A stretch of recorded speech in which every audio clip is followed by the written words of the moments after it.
The Spurs finish out the first half of the Rodeo Road Trip with a big loss in Boston. And let's look back at that first half of the Rodeo Trip and give out a grade.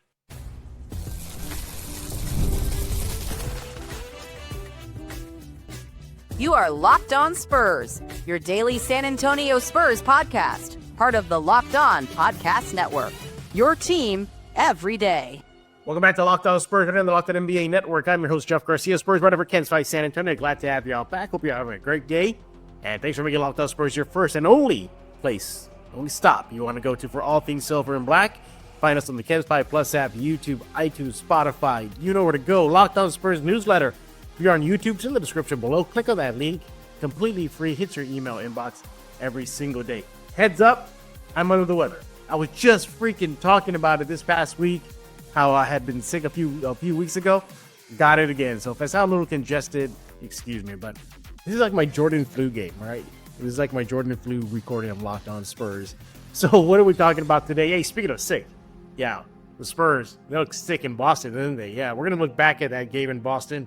What went wrong? Did anything go right? I guess maybe there was, but there was a valuable lesson to be learned in that loss to Boston. Our guest told me what it is. Wait to find out in just a few seconds. And then, speaking of the rodeo trip, we're going to look back at the first half. What did we like in the first half? What didn't we like? What's a grade? Do we give a letter grade out? So we're going to do all that right here on Locked On Spurs. But yeah, lost to Boston, right? Yikes. Boston's the defending champs. They're just the better team. We get that. Nobody really should be surprised the Spurs lost, but it's how they lost, what they did wrong.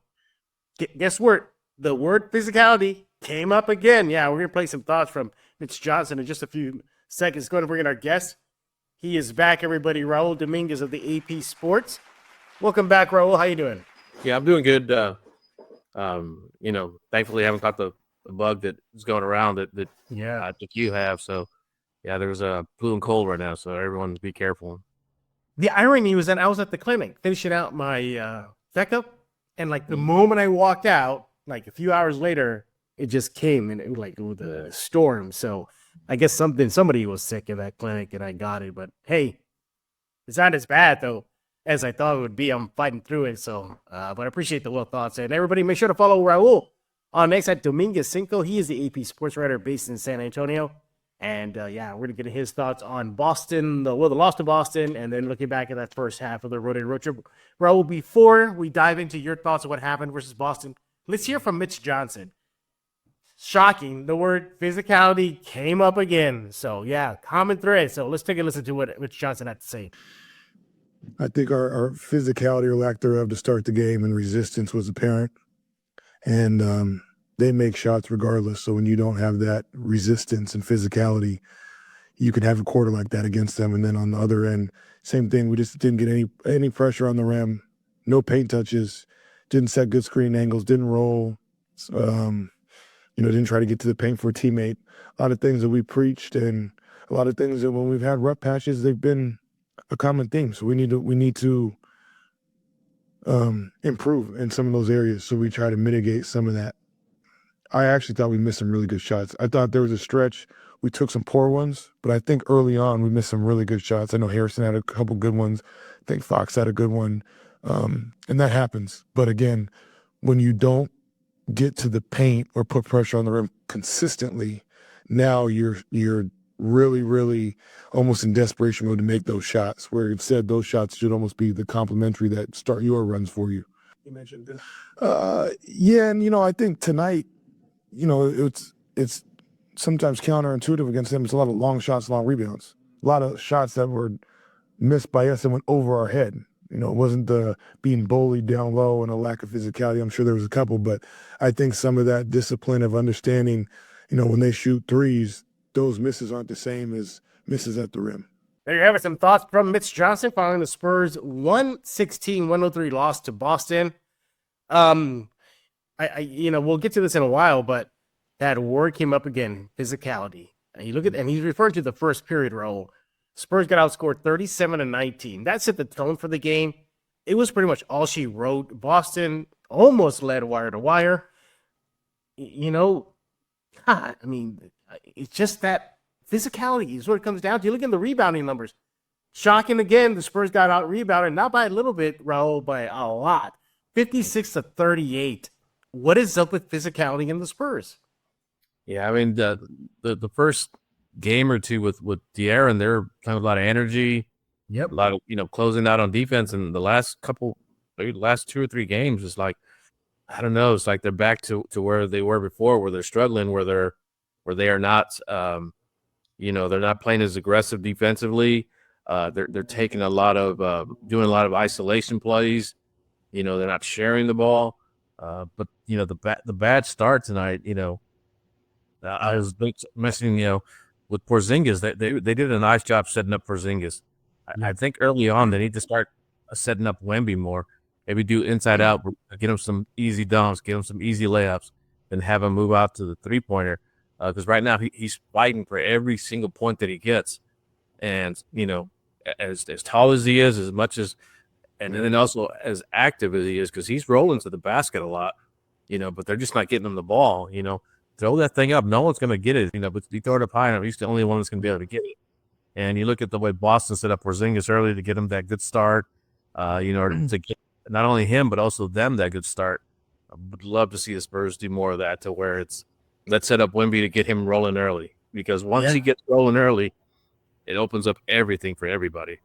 Yeah, how bad was it in the first period? The Spurs shot 36% from the field, 9 for 25. So they didn't have any defense. Their offense couldn't get generated. And speaking of three-pointers, 1 for 11. They only 1 3-point shot in that first quarter. So it was not a good start. And again, the Spurs need to learn that. That is one of the big lessons I think the Spurs should take away. Mitch Johnson, by the way, in that press conference said they're going to look at the All-Star break as a chance to reevaluate lineups for the last segment of the season. To me, it just feels too little too late already. And at this point, everybody knows Castle should be started. He's not. They're not going to do that to Chris Paul. I get that. But Devin maybe should sit down. I don't know. He's been having kind of off shooting nights. He had a rough one versus Boston. Take a look at his numbers for the game. And he had, I got it right here. Hang on. Devin Vassell, 8 points. 4 for 12 shooting from the field. And missed all his 3-point shots, 0 for 4. So if he's not making an impact in that starting unit or in the game, bring in somebody who does and will. Steph Castle, 20 points, 4 rebounds, 3 assists in 24 minutes. Raul, that's one of my takeaways. If this game / the pause, the break, the All-Star break, should show the Spurs is if numbers don't lie, Castle makes an impact. Your thoughts? Yeah, I mean, it's a great point. I think the other thing is the All-Star break is going to give them a chance to have some practices. They haven't really had a full practice, with De'Aaron, and it's got to get used to each other, kind of get to work together. But the point about Castle is really, really solid, because as far as I think Castle brings a lot to that starting lineup because of his defense. He gives the Spurs, because now that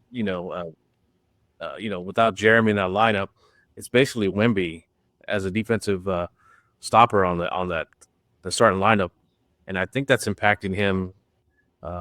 Looks like he's a little tired there at the end of games now.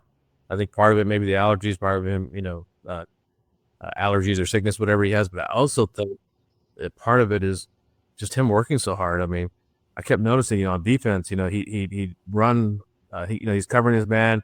He'd run to go help, with Porzingis or someone else. Like, he's running all over the court defensively. That's got to take a toll on his offense as well. If you put Cass on there, you get another great defender, and you also get another great rebounder because Steph crashes the boards. Oh, yeah. Right now, the Spurs guards are not crashing the boards. No.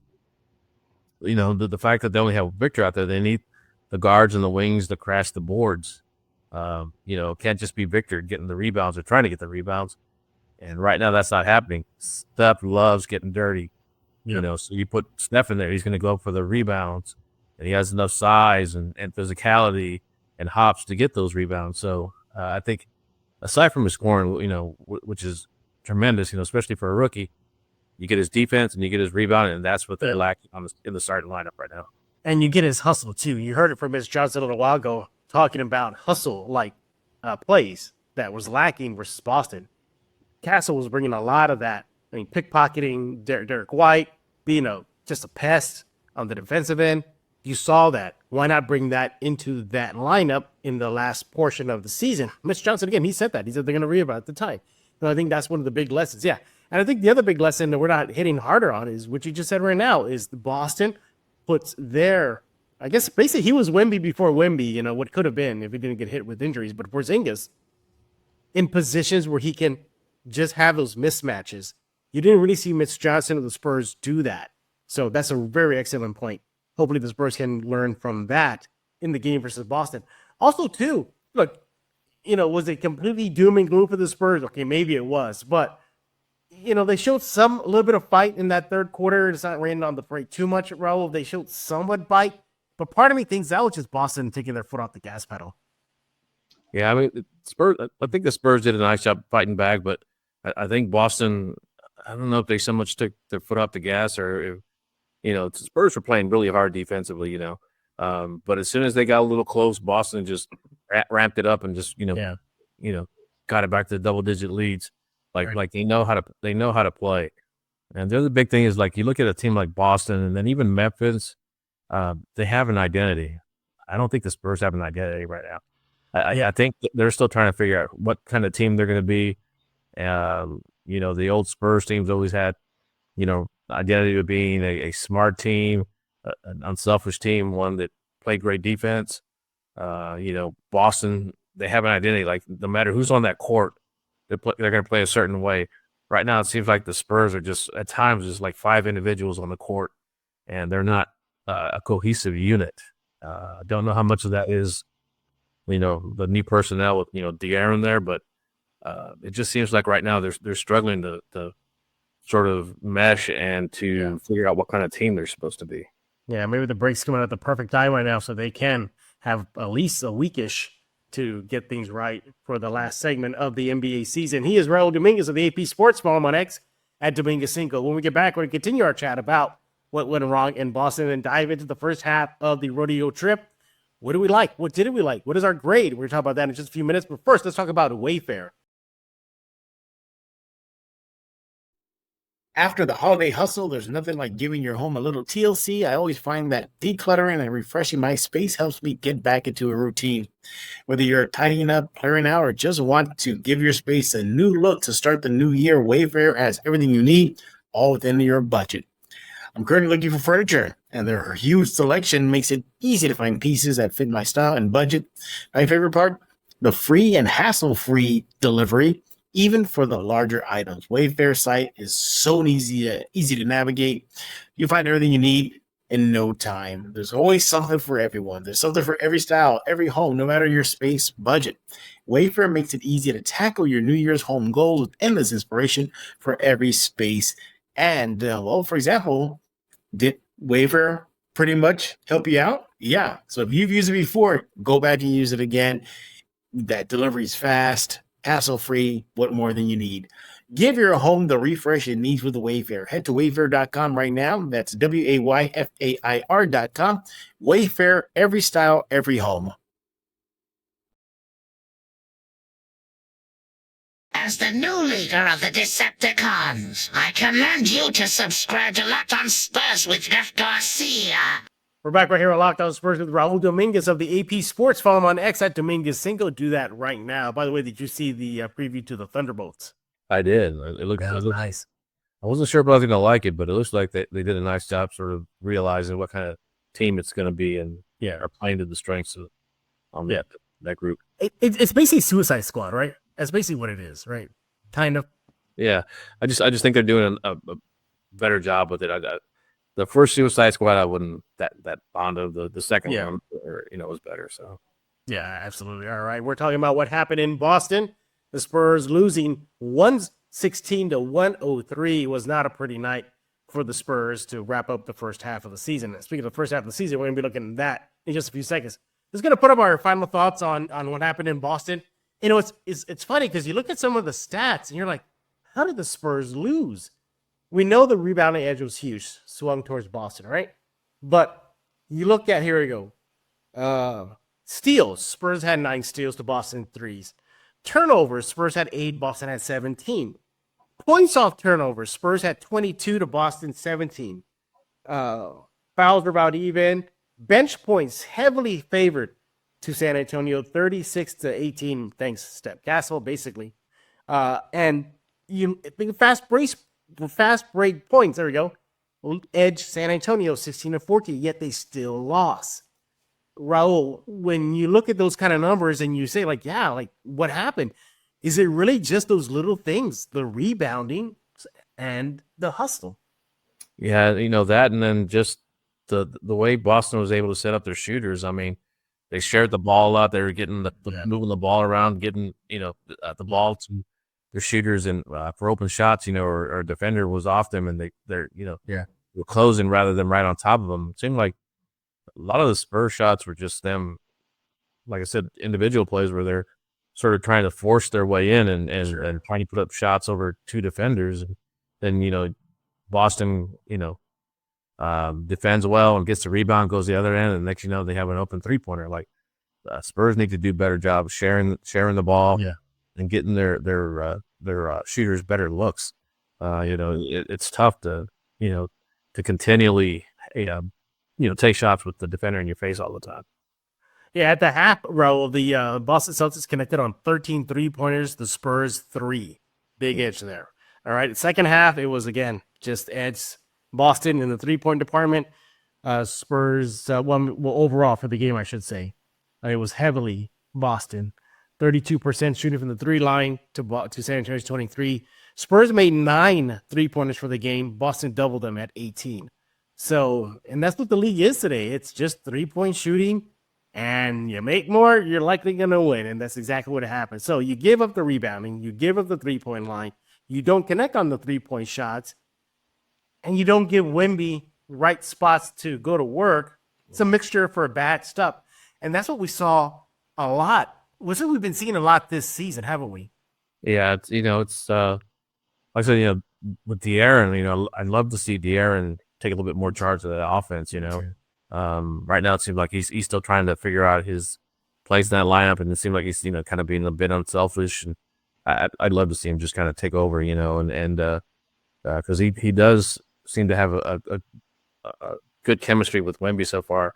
It seems to have a knack for getting Wemby the ball in the right spot. So I'd love to see him, sort of take charge of this offense. Yeah, exactly. So, the Spurs lose, and nobody should really be surprised. Boston's just the better team. They're the defending champs for a reason. They got a guy named Tatum, Jason Tatum. So, yeah, that's going to – and then can you imagine if Jaylen Brown was playing? I mean, geez. And Jrue Holiday was out, too. Jrue Holiday was out, yeah. I mean, and the Boston did that without 2 key players. Spurs got a lot of work to do in the break. All right, that's our thoughts on the Spurs' big loss to the Boston Celtics. Now they're on the All-Star break, except for Wemby, Castle, and Paul. They'll be heading to San Francisco for the All-Star break. More on that on tomorrow's Locked On Spurs. But, Raul, let's go and look back at that first half of the Rodeo Road Trip. A couple of heartbreaking games. De'Aaron Fox, what a debut he could have had if that shot at the final buzzer went in. I think it was that versus Charlotte. It would have been great. It was our first chance at seeing De'Aaron Fox in uniform. What are your overall thoughts of the first half of the Rodeo Trip? I mean, they've looked good at times. Spurs have looked good at times. That Charlotte game they should have won. Should have won. Orlando game they should have won. Or probably should have won. You take those 2 games and they'd be 4-2 right now on the Rodeo Road Trip, right? Instead of 2-4. When people will be talking about how they're doing well and coming together, but sure, yeah, those 2 losses were tough, because they played so well and just sort of, I'm not going to say gave those games away, but they let those 2 games slip away, and in both those 2 games, the 2 close losses. I was a little surprised that you got one of the clutchest players in De'Aaron Fox, and it seemed like he was almost an afterthought in the fourth quarter of both those games. Yeah. I mean, I guess the highlight, obviously, of the first half was the debut of De'Aaron Fox. So, and so far he's been playing pretty good. 20-plus points versus Boston, almost a near game-winning shot, and showing off that Mr. Clutch gene that he has a couple times during the rodeo trip. But we're going to look at some of the numbers here. So I pulled up the numbers right now. So the last 6 games, which is basically the first half of the rodeo trip. You know how they say you are who you are when it comes to your record? You know, if you're a 500 team, that's what you are. The numbers really show that. I mean, it's just bizarre. This is what the team is. They were about a 500-ish team. So in the last 6 games, Raul, offensive rating good for 17th in the NBA at 114.5. Defensive rating 18th at 118.1. Right in the middle of the pack, right where the Spurs are, about a 500 team. If anything that's good in this last 6 games is that they are sharing the ball. They're actually 9th in the NBA in that 6-game span, and assist percentage at 67.6. So they're spreading the ball a bit. I think that's larger part to De'Aaron Fox, because I think he doesn't get a lot of, and obviously Chris Paul and all those other people, but De'Aaron Fox has really helped them facilitate the ball a little bit more. Your thoughts? Yeah. There's times when they do a great job sharing the ball, and it just seems like second half that they're not doing that as much. Yeah. Again, the 2 fourth quarters were those close losses. De'Aaron didn't seem to get a lot of touches, so didn't seem to get a lot of shots. So to me, it's like you've got to work the offense through De'Aaron and through Victor. I mean, those are your 2 guys, the 2 guys that attract so much attention. Get them the ball, let them kind of do their own work. Right. It's going to make easier shots for everyone else. But I'm curious what their percentages as far as sharing the ball and assists are in the second half of this Rodeo Road Trip, because it seems like first half they do great, and then second half they just sort of regress. And that's a great segue into the final segment here. We're going to continue looking back at that first half of the Rodeo Road Trip in just a few seconds with Raul Dominguez of the AP Sports. Hey, this is Hot Rod. And I'm RC from San Antonio Spurs. And you're listening to Locked On Spurs with Jeff Garcia. We're back right here on Locked On Spurs with Raul Dominguez of the AP Sports. Follow him on X at Dominguez5. Make sure to do that right now, because you don't want him to turn to the Century. The Century, he's a bad man. You'll find out when you go watch Thunderbolts. All right. So, Raul, before the break, you said, I'm kind of curious what they look like in the first half, second halves of games so far in the Rodeo Road Trip. I got those numbers for you. All right. Okay. So you brought up the assists. So we'll start off with that. So the first half of the last 6 games, which is basically the Rodeo Road Trip, they're 12th in the NBA in assist percentage at 67.2. So again, just right outside the top 10. Now we look at the second half. It actually goes up. Really? They go to 8th at 67.9. But that's good for 8th in the NBA. However, if we look at that first half of the last 6 games, interesting enough, their steals, they're actually in the top tier, top upper crust of the NBA. Is steal percentage at 11.7. Go to the second half, it drops to 10th at 8.5. So you see the defense starting to sag off a little bit. Maybe it's not sustained enough. Also interesting, too, we look at the first half of it. They'll start off with their defensive rating. First halves of the last 6 games, that makes sense to everybody. Defensive rating is 14th at 115.2. In the second half of the last 6 games, it drops to 17th at 121. So basically, what does that tell us, everybody? Their defense does not play 4 quarters, and that's what they have to do. And you hear that a lot from Mitch Johnson, from the players. They got to play better defense. The numbers don't lie, Raul. We just talked to them right now. We just looked at them. Your thoughts? No, I'm actually kind of surprised that their assists go up in the second half, because it seems like in the second half it's so much more difficult for them to get shots and to make shots. And again, I just kind of keep noticing that a lot of isolation plays. It seems like, so that's surprising. Defensively, it's going to be tough. When as far as guarding and the activities in there, but also if you're missing shots or not getting the shots, other teams are going to head the other direction. And it's going to be tougher for them, to set up defensively. If the other teams, getting the defensive rebound and heading the other direction, and not allowing your defense to set. Yeah. So, and again, what I talked about earlier, as far as Wemby working so hard defensively, second halves he's looked a little gassed, and Oh, I don't yeah. I don't know if it's allergies again. I don't know if it's allergies or what, but I know he's very active defensively, probably too much so. He needs some help. There was a moment in the game versus Boston where, I don't know if you saw it, it was kind of brief, where they were at the Boston end of the court, and he's kind of holding on to his legs, pulling the shorts down, and he's just grimacing like this, like he's trying to will himself to stay in the game. So you're seeing that too, and he has help. He's getting help from Fox and Castle in the last few games, so that's good. But he does look gassed. He really does. And I think even the commentators during the game, the ESPN or the TNT broadcast, they said like he looks kind of gassed already. So they were picking it up on it as well. Yeah.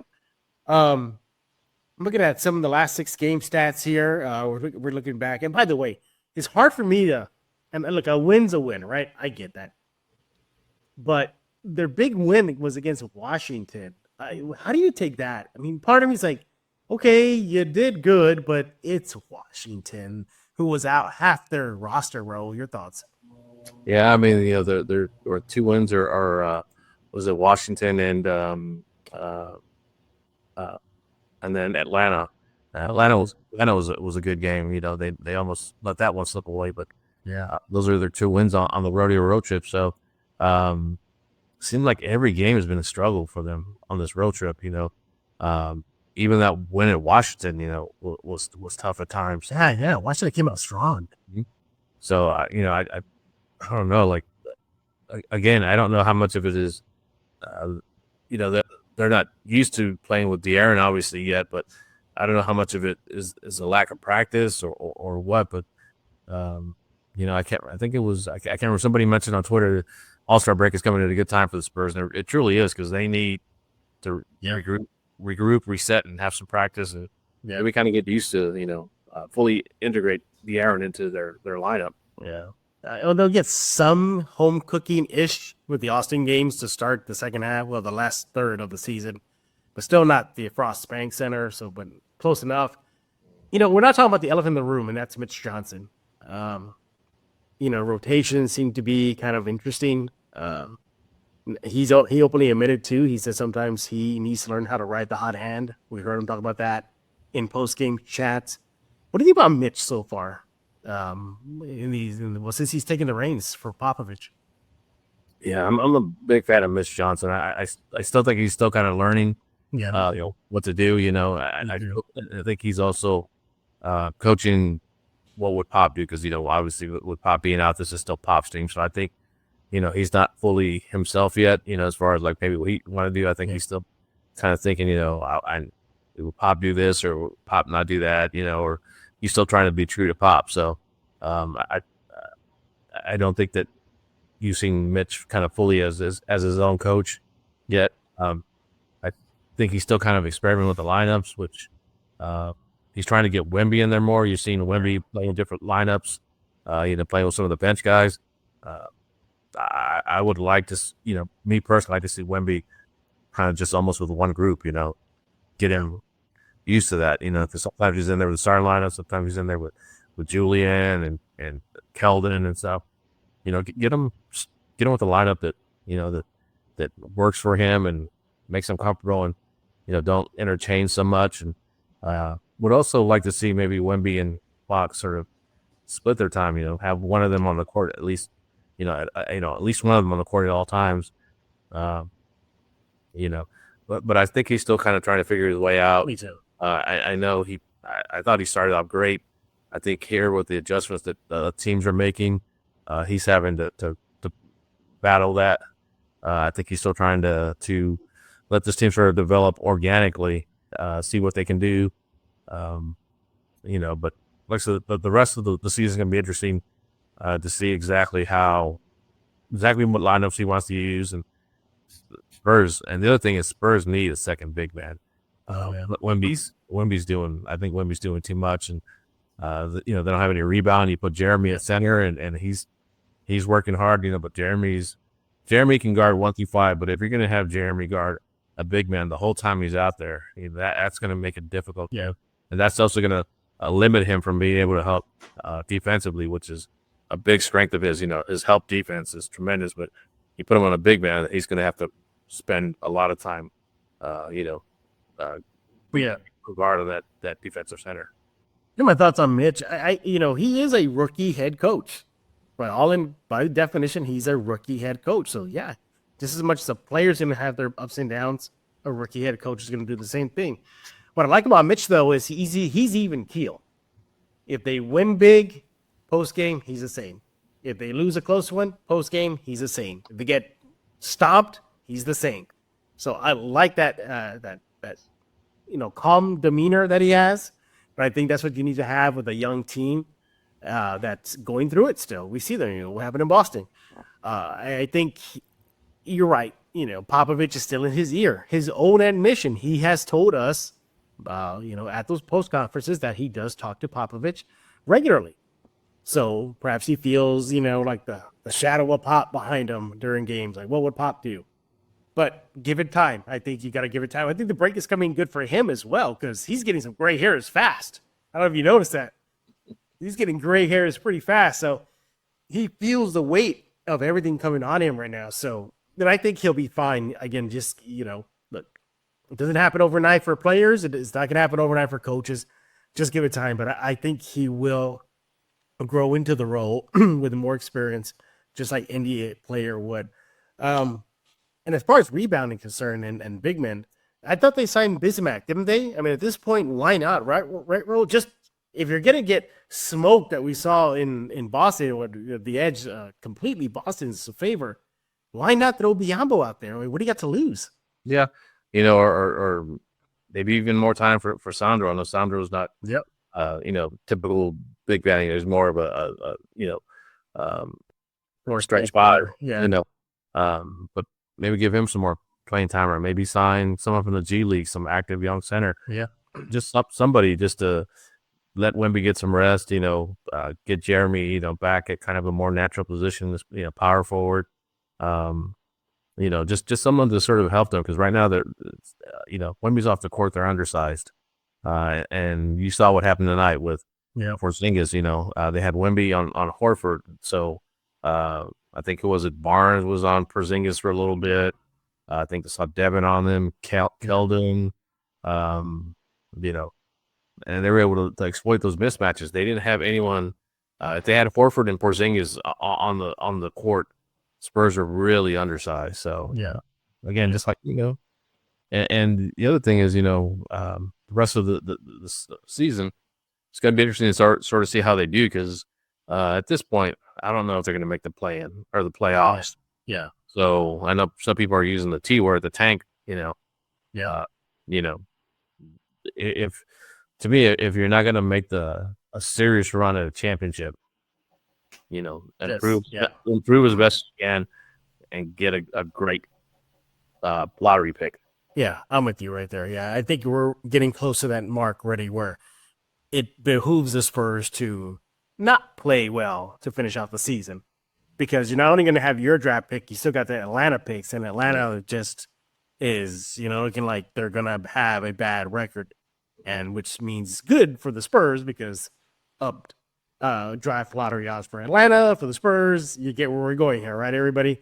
So, yeah, but it's getting close, and I think the way they end the Rodeo Road Trip should tell the story for the rest of this season. If it comes out poor, like right now, with 2-4 to start it, if it's below 500, same thing. Yeah, well, all right. So if we look back at the first half of the Rodeo Road Trip, so we got a win versus Atlanta, win versus the Wizards. You got 4 losses. If I had to put a grade on it, I have to give him a D. Give him a D. You kind of understand if you find they're the defending champs. What do you expect? They're gonna smoke you pretty much. Sub 500 team Spurs. That's what Boston does. But you had no business losing to Charlotte. A team that was practically a G League team out there. A team that was out one of the players because they got traded. You didn't have Brad Miller. I mean, the Miller guy out there. Brandon Miller, excuse me. And then you barely beat Atlanta. Yeah, I got to give him a D. It just really it's kind of been underwhelming to start the first half of the Rodeo Road Trip. Your thoughts? Yeah, think I give them a C minus, just a little bit better because they did show flashes of playing really solid. I mean, first game or two with the air, and they looked really good at times, and then really bad at times. So just that matter of consistency. But you can see what they're capable of. They're just not consistent. Pop always talked about 48 minutes. Seems like right now, even at their best during this rodeo road trip, maybe a half of good basketball, maybe. As far as but then that been the story for the season. They get like a good half and then a bad half. Mm-hmm. I mean, yeah. So like I said, just consistency right now, and again, it's gonna be interesting to see the rest of this way. Again, seeing what they do.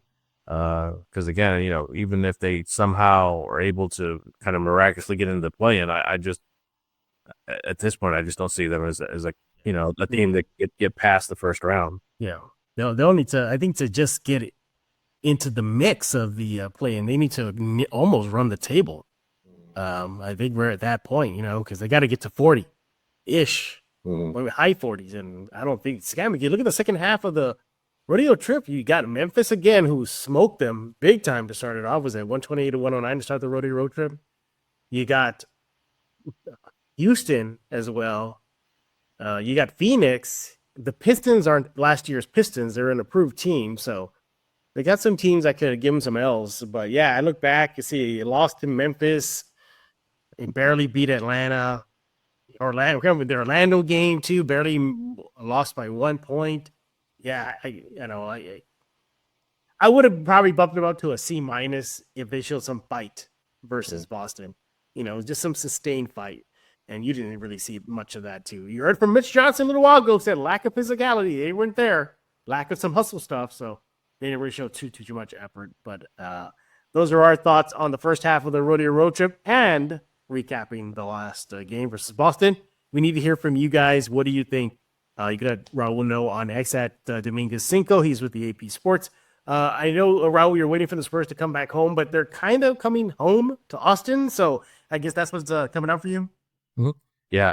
Those games are always fun. It's almost more of a college atmosphere. I realize they're playing at UT, but just as far as the crowd and just sort of the way they react, those games are always fun. And then it's also good to see a lot of the personnel from the Frostbank Center wind up working the games in Austin as well. So it's always good to see them. Yeah, in Austin. So those are fun games. Yeah, I'll definitely see you there I think I'll be there for both games. I'm pretty sure. So, but I'm just deciding whether I'm just going to drive back and forth, back to back, or just find somewhere to sleep over. So I think that's where I'm at right now. But again, make sure to follow Raul on X at Dominguez 5 and call him the Thunderbolt, right? Because you want to be in the Wheaties box. What did Red Guardian say? Because we're going to be in the Wheaties box. Yeah, he's the comic relief. So I'm looking forward to the. By the way, they're really making Sentry look like overpowered, man. See, he's turning people into dust, like looking at them. So, yeah, wow. Hopefully, it's a good game. By the way, I heard the new Captain America movie is kind of really yikes. I hope not. I'd love to see that be a good movie, but no spoiler, Raul. But early reviews saying that Harrison Ford, even at his age, still hasn't. Yeah. So hopefully we get a lot of Red Hulk too. That'll be fun to see. But again, he is Raul Dominguez of the AP Sports. Follow him on X at Dominguez 5. Hey, we'll be back tomorrow talking all things Spurs. We're going to be looking ahead at the Spurs at the All-Star break. Yeah, 3 Spurs are out there. Wemby, Chris Paul, and Steph Castle. We'll be talking about that. And listen, according to one Spurs exec that was on Locked On Spurs, Brandon James, he said that Castle's going to bring it. So we'll see. Hopefully he does. Bring home that first dunk contest award to the Spurs, right, Raul? Mm-hmm. Yeah, only one other Spursman in the dunk contest, Cadillac Anderson, so you could win it for Cadillac. Okay. Am I having like one of those like crazy moments, what do they call that, when you think something happened but it didn't happen, the Mandela effect here? Why do I remember Johnny Dawkins taking part in the dunk contest? Didn't Johnny Dawkins do it? I don't know. Now that you mentioned it, I thought you may be right. So, but yeah, right. I know everybody's talking about Cadillac this, Cadillac that, but I think Johnny Dawkins. Let me look it up here. Yeah, something like. Yeah. Tell me what you find. I'm pretty sure he did it too. It wasn't just Cadillac. I remember Sean Elliott got an invite, but he declined at the last second or something like that. Yeah, looking up on says YouTube, it says San Antonio Spurs, Johnny Dawkins, and NBA Slam Dunk. So I knew it. he appeared in the 1987 Slam Dunk contest. So Yeah. I think he's getting forgotten in all this because even the Spurs are mentioning Cadillac as the last one or the only one to be invited. It was Johnny Dawkins. Yeah. Sean Elliott could have been the third, but he declined, right? Something like that. Like he said no, or I think that's what he said. Yeah, so that's what it was. Cadillac was 1988, and then Dawkins was, the year before. So Yeah, maybe they meant like the last one was Cadillac. But I know in total there's been only two. Could have been three. Sean Elliott, but I think Castles is. I think he might get it. He might get it. He's very competitive, so he wants to win that one. So Yeah, well, we'll be talking about all that on tomorrow's Locked On Spurs and more. Yeah, and don't forget Wemby and Chris Paul, they're going out there too. So we'll talk about all of that as well. And subscribe to Locked On Spurs wherever you get your favorite podcasts: iTunes, Spotify, Kensfire Plus app, YouTube. Also, the Locked On Spurs newsletter. It's in the description below. Click on that link. It says LO Spurs newsletter. Click on that, completely free. Hits your email inbox every single day. So for Raul Dominguez, I am Jeff Garcia. We're going to put a lock on this episode of Locked On Spurs.